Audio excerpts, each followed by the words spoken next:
मनुष्य बिना मित्र और मित्रता के सुखपूर्वक नहीं रह सकता। बालक हो या वृद्ध, गृहस्थ हो या गृह त्यागी सन्यासी, कवि हो या योद्धा, बिना मित्रों के किसी का जीवन नहीं चल सकता। यदि यह संबंध इतना आवश्यक और शक्तिशाली है तो उसके उत्तरदायित्व भी आवश्यक हो जाते हैं। परंतु प्रश्न ये उठता है कि मित्र कौन होता है? आप कहेंगे कि मित्र वो होता है जो सदा हमारा साथ दे, हमारे सुख में आनंद मनाए, हमारे दुख में हमारा सहारा बने, हमारे विरोधियों का शत्रु हो जाए वो, यही ना? परंतु क्या वास्तविकता में मित्र की पहचान यही होती है? मित्र के लिए आवश्यक है कि आवश्यकता पड़ने पर वो आपका विरोध करे। यदि आप सच्चे मित्र हैं, यदि आपका मित्र मूर्खतावश, जानबूझकर या किसी कुचक्र में फंसकर कोई अनुचित कार्य करने जा रहा है, तो आपका कर्तव्य बनता है कि सबसे पहले आप उसे वो कार्य करने से रोकें, उसका विरोध करें। क्योंकि यदि मित्र ने कुछ अनुचित किया तो आप भी स्वयं को अपयश का भागीदार बनने से नहीं रोक पाएंगे। हम सभी के जीवन के लिए मित्रता बड़ी महत्वपूर्ण है। हम सभी अपने जीवन में अपने अपने मित्र चुनते हैं।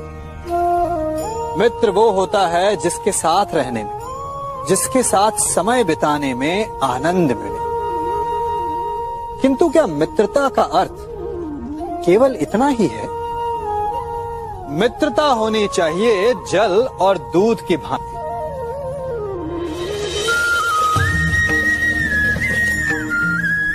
जो एक साथ सदा मिल जाते हैं, एक आकार हो जाते हैं। जब दूध उबलता है तो जल भाप बनकर उड़ता है ताकि दूध का अस्तित्व बना रहे। जब यह मिश्रण उफनता है तब दूध पात्र से पहले गिरता है ताकि वो जल को बचा सके। मित्रता भी इसी प्रकार होती है। किंतु यदि दूध में तनिक भी खटास आ जाए तो वो दूध को फाड़ देती है। ठीक इसी प्रकार यदि मित्रता में संदेह आ जाए तो वो मित्रता को समाप्त कर देता है। इसलिए मित्र बनाएं, किंतु झूठे संदेह से सावधान रहें। हम सभी बचपन से ये सुनते आए हैं कि अच्छे मित्र हमारे जीवन को पूर्णतः परिवर्तित कर सकते हैं, है ना? अच्छे मित्र, परंतु कौन? जिनसे आप प्रश्न पूछें और वो मित्र बिना किसी पक्षपात के, भय रहित होकर, बिना किसी लालच के आपको उचित उत्तर दें। परंतु सबके समक्ष ये समस्या आ जाती है कि आज के समय में ऐसे मित्र मिलना दुर्लभ है, वो तो होते ही नहीं। परंतु मैं आपको एक बात बताता हूं, हम सब के पास एक ऐसा मित्र होता है, बस हम उसे पहचान ही नहीं पाते। वो है दर्पण। दर्पण के समक्ष खड़े होकर आप स्वयं से पूछिए कि यदि आज आपका अंतिम दिन होता तो क्या आप वही करते जो आप कर रहे थे? आपको उत्तर मिले या ना मिले, परंतु आपकी दिशा अवश्य बदलेगी। इसलिए आपसे अतिरिक्त आपका सबसे घनिष्ठ मित्र, सबसे अच्छा मित्र और कोई नहीं। संसार में सबसे बड़ा संबंध कौन सा है? अब आप पूछेंगे कि ये कैसा प्रश्न हुआ? इसका उत्तर तो बड़ा सरल है, यही ना? परंतु इस प्रश्न के भी कई उत्तर हैं। कोई कहेगा माता और पुत्र का संबंध, तो कोई कहेगा पिता पुत्री का संबंध, तो कोई पति पत्नी का और तो कोई भक्त और भगवान का संबंध। परंतु तनिक गहराई से देखेंगे तो पाएंगे कि ये सारे संबंध या तो जन्म से जुड़े होते हैं या समाज में बना दिए जाते हैं या फिर किसी आकांक्षा के चलते बनते हैं। तो सबसे बड़ा संबंध कौन सा होता है? उलझ गए ना? सबसे बड़ा संबंध होता है मित्रता का, क्योंकि मित्र हम स्वयं चुनते हैं, जिसमें ना कोई आकांक्षा होती है ना ही कोई स्वार्थ छिपा होता है। यदि कुछ होता है तो केवल साथ का आनंद। अपने बीते दिनों को स्मरण कीजिए। जब आप घर से बाहर निकलते होंगे तो सबसे पहले किसका स्मरण होता था? मित्र का। परंतु जैसे जैसे मनुष्य बड़ा होता जाता है, सफल होता जाता है, मित्र छूटते जाते हैं और फिर वो अपनी आय, अपने जीवन के स्तर के अनुसार मित्रता करने लगता है। उसके मन में ये विचार आ जाता है कि मित्रता बराबरी वालों से ही होनी चाहिए। यही सोच अनुचित है, क्योंकि मित्रता बराबर वालों से नहीं होती, मित्रता हमें बराबर करती है। इसलिए नए मित्र अवश्य बनाइए, परंतु अपने पुराने मित्रों को भूलिएगा मत। आप किसे मित्र मानते हैं? उसे जो आपसे मीठा बोले। और शत्रु किसे मानते हैं? उसे जो आपसे कड़वा बोले। नहीं, शत्रुता और मित्रता दोनों का निर्णय उनकी बातों से नहीं होता। कभी कभी मीठा बोलने वाला आपका शत्रु हो सकता है और कभी कभी कड़वा बोलने वाला आपका मित्र। ठीक उसी भांति जैसे मीठा सोम रस हानिकारक होता है और कड़वी औषधि लाभदायक, इसीलिए किसी को भी उसके शब्दों से नहीं, उसके कर्मों से पहचानिए, क्योंकि मनुष्य के कर्म ही उसकी पहचान होती कि वो शत्रु है या मित्र। संसार में सबसे अधिक विनाशक क्या होता होगा? लालच? नहीं। कामना? नहीं। क्रोध? नहीं। तो फिर सबसे अधिक विनाशक आपका अंत चाहने वाला शत्रु होता होगा। यही सोच रहे हैं ना? तो इसका उत्तर भी है नहीं। संसार में सबसे अधिक विध्वंसक यदि कोई है तो वो है एक मूर्ख या धूर्त मित्र। कहते हैं कि क्रोधित बैल के सामने से और बिगड़े हुए अश्व के पीछे से नहीं जाना चाहिए, अन्यथा चोट लगनी निश्चित है। परंतु एक धूर्त और मूर्ख मित्र की ओर किसी भी दिशा से जाना उचित नहीं, क्योंकि एक धूर्त और मूर्ख मित्र उस नरभक्षी पशु के समान होता है जो समीप आने वाले का नाश ही करेगा। धूर्त या मूर्ख मित्र से बुद्धिमान शत्रु हर परिस्थिति में अधिक श्रेयस्कर है। इसलिए मित्रता करते समय सावधान अवश्य रहिए। हमारे जीवन में दो प्रकार के व्यक्ति होते हैं, पहला मित्र और दूसरा शत्रु। मित्र हमें भाते हैं और शत्रुओं से हमें घृणा होती है। मित्रों के लिए हम अपने प्राणों पर खेल जाते हैं और शत्रुओं के प्राण लेने पर तुले रहते हैं। यही होता है ना? परंतु मित्र कौन है और शत्रु कौन, इसकी परिभाषा जान लेना भी महत्वपूर्ण है। कभी कभी हमारे मित्र हमारी हां में ना करते, हमारी इच्छा पूर्ति में बाधा बनते हैं, और कभी कभी हमारे शत्रु हमारी इच्छा पूर्ति में हमारे सहयोगी होते हैं। तो एक मित्र हमारे मार्ग में बाधा क्यों बनेगा और एक शत्रु हमारे मार्ग से कांटा क्यों हटाएगा? क्योंकि कभी कभी हमसे अधिक हमारे शत्रु और मित्र हमारा भविष्य देख सकते हैं। इसलिए यदि शत्रु और मित्र को पहचानना है, उससे पहले अपने भविष्य को देखिए कि कौन उसे सार्थक करने में सहयोग करता है और कौन असहयोग। यही शत्रु और मित्र की परिभाषा है। हमारे जीवन में दो संबंधों का बड़ा महत्व है, क्योंकि दोनों सीधे हृदय से जुड़ते हैं। एक मित्रता और दूसरी शत्रुता।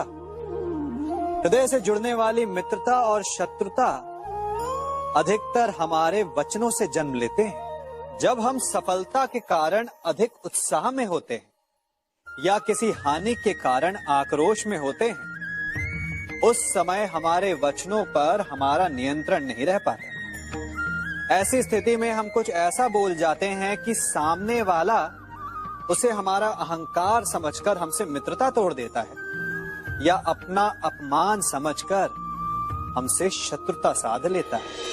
क्रोध उस उबलते जल के समान होता है जो शत्रु को जला पाए या ना जला पाए, किंतु वो स्वयं को भाप बनाकर अवश्य नष्ट करता रहता है। इसलिए मुख से वचन निकालने से पूर्व श्रेयस्कर यही है कि उसे आत्मा के तराजू में तौल लिया जाए, क्योंकि एक पल में निकला हुआ वचन कई जन्मों तक दंड बन सकते हैं।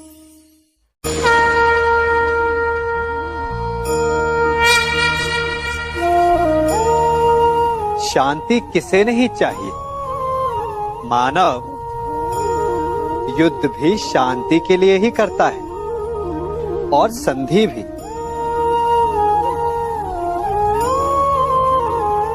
आप में से कुछ कहेंगे कि आगे बढ़ने के लिए सदा संघर्ष ठीक नहीं होता, संधि का मार्ग ठीक है, क्योंकि शक्तिशाली को परास्त करने के लिए हमारी भी शक्ति का क्षय होता है। वो शक्ति जिसे हम विकास में लगा सकते हैं। परंतु शक्तिशाली से मित्रता करने से पूर्व क्या ये जान लेना उचित नहीं कि शक्तिशाली का मंतव्य क्या है? कहीं उस संघर्ष से बचकर हम एक बड़े उत्पात को तो जन्म नहीं दे रहे, क्योंकि सर्प से मित्रता आपको शांति नहीं देती, अपितु सर्प को अवसर देती है कि भविष्य में वो आप डस सके। हम सब मित्रों के साथ रहना चाहते हैं, शत्रुओं से दूर रहना चाहते हैं। क्यों? क्योंकि हमें जीवन में आनंद पाना है, जीवन में आगे बढ़ना है, स्वयं को संपन्न देखना है। और यदि किसी से भी आप पूछेंगे कि जीवन में सफलता पाने के लिए सबसे अधिक आवश्यकता किसकी होती है, तो हर एक आपको लगभग एक ही उत्तर देगा। सफलता प्राप्त करने के लिए आपको सच्चे मित्रों की आवश्यकता होती है। परंतु यदि आपको और अधिक सफल होना है तो आपको केवल मित्रों की नहीं, शत्रु की अधिक आवश्यकता है। अब आप कहेंगे, ये मैंने कैसी बात कर दी? तनिक स्वयं सोचिए। जब भी संकट आता है तो मित्र क्या करते हैं? आपकी सहायता करने के लिए आपके साथ खड़े हो जाते हैं, और संकट के समय में शत्रु और बड़ा संकट बनकर हमारे समक्ष खड़े हो जाते हैं। मित्र हमें सहायता देते हैं, अपनी शक्ति देते हैं, परंतु शत्रु आपके भीतर छिपी शक्ति को बाहर लाता है, आपको और अधिक बलवान बनाता है। हमारे जीवन में मित्र और शत्रु बड़े मायने रखते हैं। मित्र वो जो हमारा हित चाहे, जो हमारे सुख दुख में हमारी सहायता करे, हमारा साथ दे। कुछ मित्र जन्म से होते हैं, कुछ मित्र हम स्वयं बनाते हैं, कुछ मित्र परिवार में मिल जाते हैं, तो कुछ मित्र जीवन की यात्रा में। परंतु शत्रु हमें जीवन में कभी भी मिल जाते हैं। परंतु क्या आपने कभी सोचा कि वास्तविकता में आपका सबसे बड़ा शत्रु है कौन?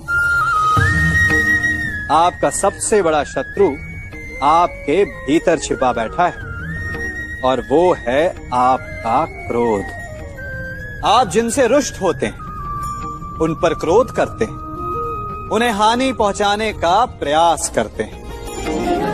परंतु तनिक शांत मन से सोचिए, जिन्हें आप हानि पहुंचाना चाहते हैं, ऐसा करने से पूर्व आप स्वयं भीतर से जलते हैं। क्रोध एक सुलगते हुए अंगारे के समान होता है, जिससे आप अपने शत्रु को जलाकर भस्म कर देना चाहते हैं। परंतु ऐसा करने से पूर्व आपको स्वयं उस सुलगते हुए अंगारे को उठाना पड़ता है, और शत्रु से पहले स्वयं को जलना पड़ता है, उसकी पीड़ा सहनी पड़ती है। तो यदि आपको अपने शत्रुओं से मुक्ति पानी है, तो पहले आप स्वयं के क्रोध पर नियंत्रण करना सीखिए।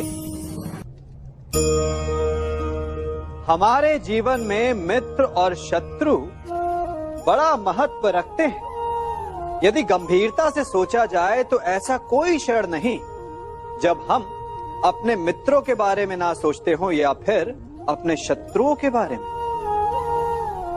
हमारा हर कार्य या तो हमारे मित्रों के हित के लिए होता है, या फिर हमारे शत्रुओं के अहित के लिए। हम हर स्थान या तो अपने मित्रों के साथ होते हैं, या फिर अपने शत्रुओं के साथ। कोई नहीं चाहता कि उनका शत्रु प्रसन्न रहे। हर कोई अपने शत्रु को नष्ट कर देना चाहता है, और ऐसा करने के लिए वो हर संभव प्रयास करता है। उसे आर्थिक, मानसिक और शारीरिक हानि पहुंचाने का प्रयास करता है। परंतु यदि मैं आज आपको ऐसा मंत्र सिखाऊं जिससे आप अपने शत्रु को सदा के लिए नष्ट कर दे, तो और वो मंत्र है मित्र बनाना। अपने सभी शत्रुओं को अपना मित्र बना लीजिए, और आपके सारे शत्रु स्वतः ही समाप्त हो जाएंगे। हमारा सबसे बड़ा शत्रु कौन है? आप में से कुछ कहेंगे कि जो हमारा विनाश चाहे, तो कुछ कहेंगे कि जो पीठ पीछे प्रहार करे। आप में से कुछ ये भी मानते हैं कि जो हमारे परिवार की शांति को भंग करे वो हमारा शत्रु है, और कुछ ये भी मानते हैं कि जो हमारे सामाजिक सम्मान को समाप्त कर दे वो हमारा सबसे बड़ा शत्रु है ना। परंतु सत्य इन सब से भिन्न है। हमारा सबसे बड़ा शत्रु हमारे सबसे निकट रहता है, या कहें हमारे भीतर रहता है। कौन है ये शत्रु? वो शत्रु है हमारा मन, हमारा मस्तिष्क। चूंकि ये हमें किसी भी क्षण उचित से अनुचित की ओर, धर्म से अधर्म की ओर ढकेलता है। ये एक क्षण में हमारा परिवार तोड़ सकता है, हमारी प्रतिष्ठा भंग कर सकता है। इसलिए यदि सफल होना, श्रेष्ठ होना है, तो अपने मन पर नियंत्रण रखना सीखिए। यदि मन अनुशासित हो तो उससे अधिक सृजन कोई नहीं कर सकता, और यदि मन अनुशासित ना हो तो उससे अधिक विध्वंस कोई नहीं कर सकता। यदि मन में हार हो तो आपको कोई जिता नहीं सकता, और यदि मन में जीत की लगन हो तो आपको कोई हरा नहीं सकता। कभी किसी के यहां अतिथि बनकर गए हो? क्या अपेक्षाएं होती हैं आपकी? कि आपका स्वागत हो, सम्मान हो, यही ना? अवश्य कि आपका सत्कार करने वाला मन से ऐसा कर रहा है या उसके मन में कोई खोट है। कहीं वो धूर्त तो नहीं, क्योंकि धूर्त का सत्कार भी विनाशकारी ही होता है। फिर से एक प्रश्न उठता है कि धूर्त को पहचाने कैसे? कभी सर्प को देखा है? उसके निकट जाओ तो फुफकारता है, दूर रहने की चेतावनी देता है। और यदि वही सर्प आपके निकट आकर नृत्य करने लगे तो विचित्र नहीं लगेगा आपको? लगेगा ना? उसी प्रकार किसी के स्वभाव में यही विचित्रता आना धूर्तता का लक्षण है। धूर्तता से आपको ठगने वालों का भी सबसे बड़ा लक्षण यही होता है कि वो आपसे अपने स्वभाव के विपरीत व्यवहार करते हैं। जो आपसे अधिक मीठी बातें करे और अत्यधिक विनय दिखाए तो उससे सावधान हो जाइए, क्योंकि मित्र दिखावा नहीं करते और अत्यधिक प्रेम का दिखावा करने वाले मित्र नहीं होते। अति विनयम धूर्तस्य लक्षणम।